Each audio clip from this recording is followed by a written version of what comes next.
I tried acrylic paint pouring for the first time the other day and I absolutely loved it. So I thought I would show you how I did it, what went wrong, what went right, and how it all turned out. I'm also going to be doing some more paintings to show you just how awesome it is. First up, I'll show you all the supplies that I've got and some of the things that I recommend. Gloves is a big one because although the paint does come off your hands, eventually it is very messy, and I just recommend gloves for that reason. I've got some palette knives which are quite helpful, but you could also use toothpicks or any other similar tools. Push pins for keeping the canvases elevated off the work surface, although you could use anything else that's really going to hold the canvas up or rise it up. For me, I use push pins. Something to mix the paint with because you're going to be doing a lot of mixing, so I've just got these little wooden sticks to use. I've got two sizes of cups. I've got smaller ones which I use for individual colours, and then larger ones for when I mix multiple colours together or if I'm doing larger batches. Silicone oil, because when you mix this with paint it creates some really amazing effects. Pouring medium, of course, I'm using the Liquitex pouring medium, WD-40 in a spray can.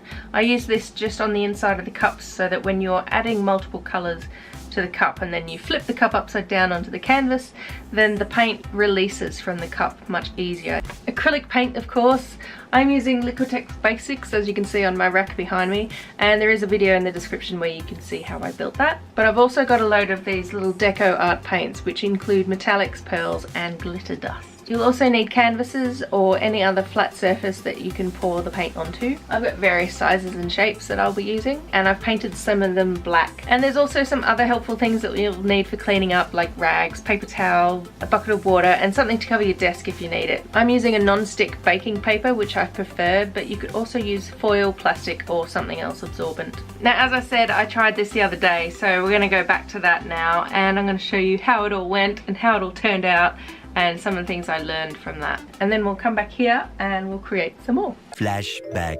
Now this is only my second time doing it. I only tried it just the other night. And I kind of made mud.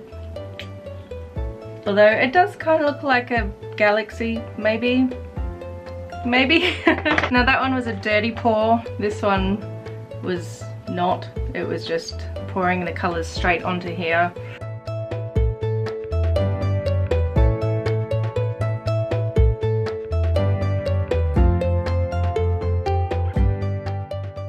And then this was my third try, so they're not the best. But then the fourth try came out quite nice. So these are metallic paints, so they're quite shiny.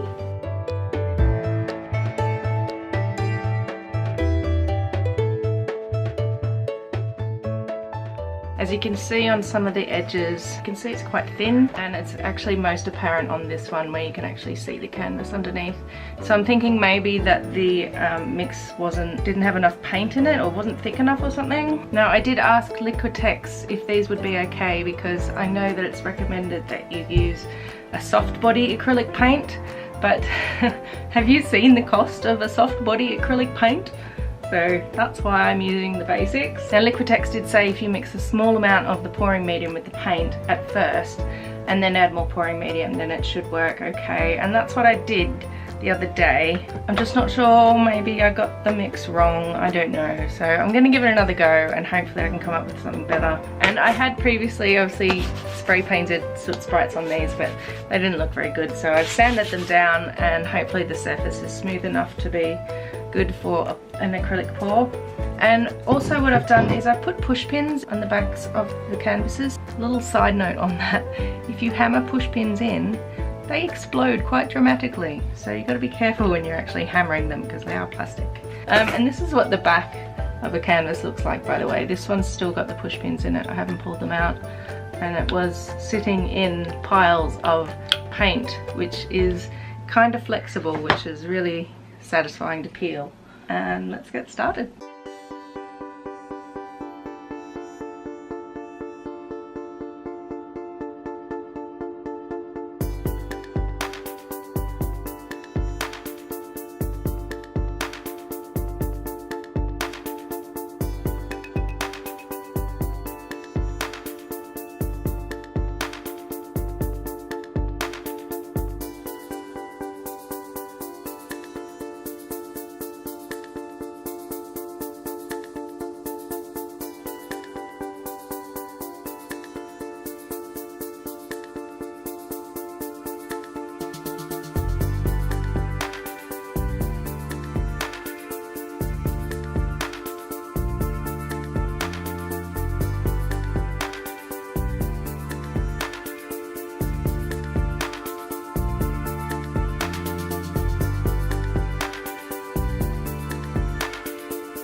kind of looks like I've made toothpaste. I think this first one I made the mix far too thick. Also, I don't like the colours I chose.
I think the mix that I'm making up is roughly 1 part paint, maybe 3 or 4 parts Liquitex pouring medium. Hopefully I've got it right this time.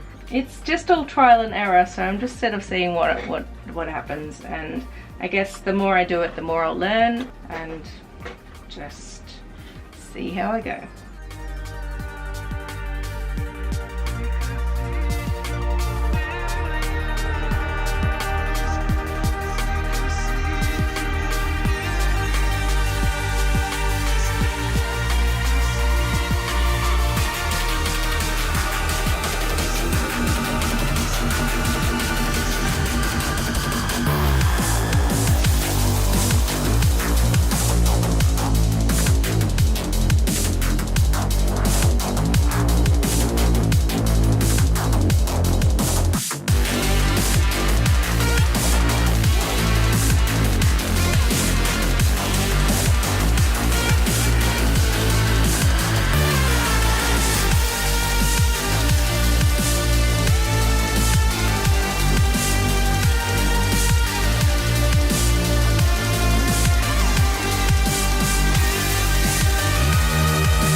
of flashback. I'm going to be using black. I'm also going to be using metallic blue, a purple pearl and a bronze colour. So they're 3 metallics. And I'm going to be adding silicone oil to the metallics but not to the black. The 3 pieces that I did using the silicone oil are part of a series that I like to call After Eating All the Cake. I think I probably used too many colours, but I don't know, I just love how it worked out. So all these round cells popped up because of the silicone. I'm very happy with all 3 of them.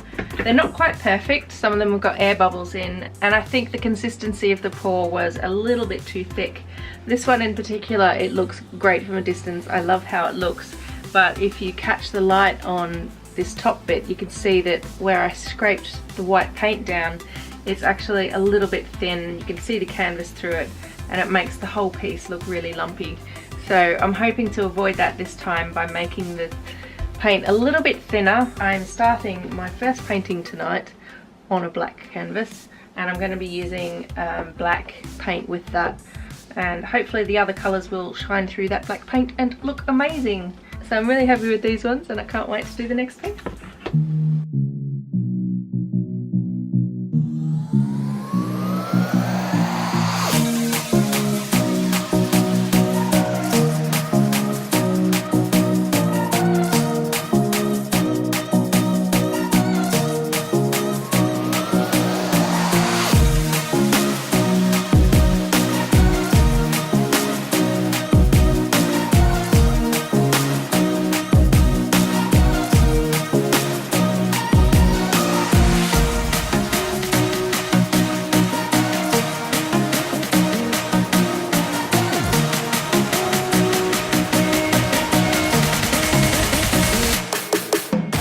I've just realised that I forgot to put push pins underneath it, so it's gonna stick.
Okay, well I think I'm done for tonight, so I'm just going to keep an eye on these, make sure that the paint doesn't keep dripping on the floor, because that would suck. And the only reason I realised it had dripped on the carpet is because it went off the side of the desk onto my leg first, and I felt it soaking through my leggings. So that's great. One pair of pants later. So it's a couple of days later now, and the paint has dried, and I have tidied up. And I tell you what, I had so much fun peeling the paint up. I might actually make a video just peeling up paint. Let me know if that's something you'd want to see. Because look at this. Look at it. It's amazing. It's really plasticky and very flexible and slightly stretchy. Absolutely amazing, and I'm just, I love it. I think I like it more than actually doing the painting. But anyway, here are my final thoughts. I actually am blown away by this, and I love it. I love it.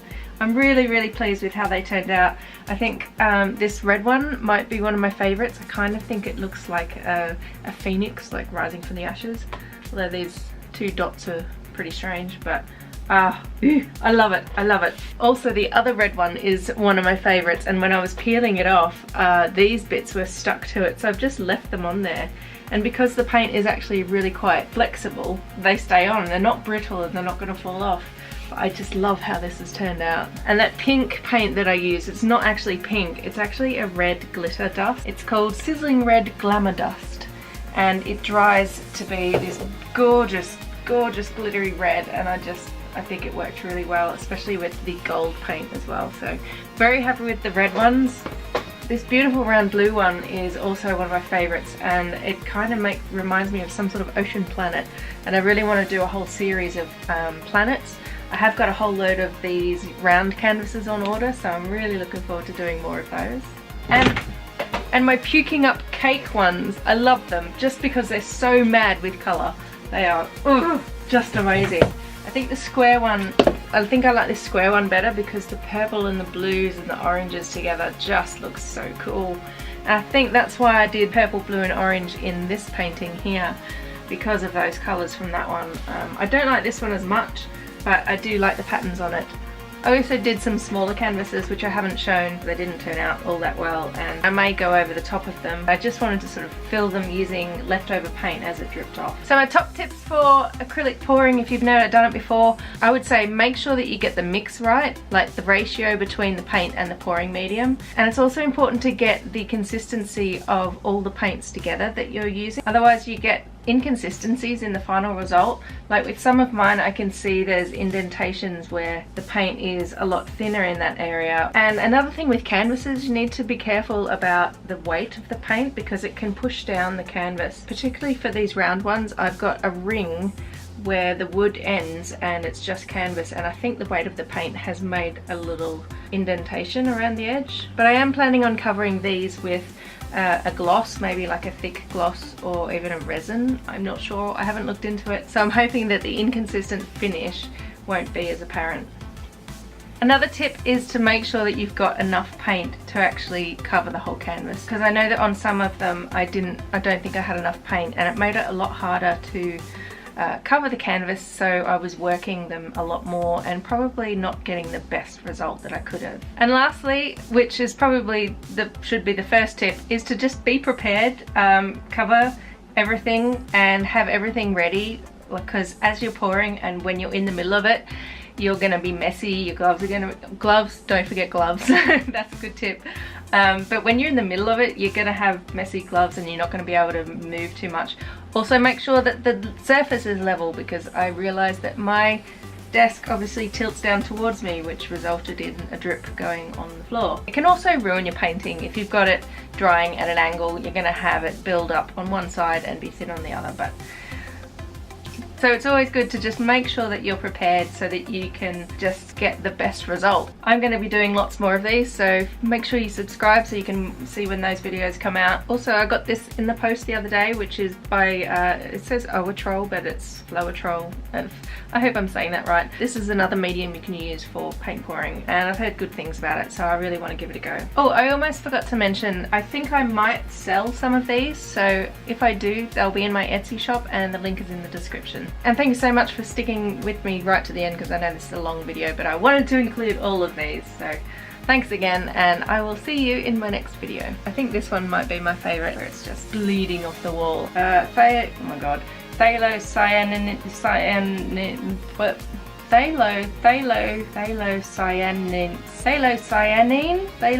blue? Got a dark blue.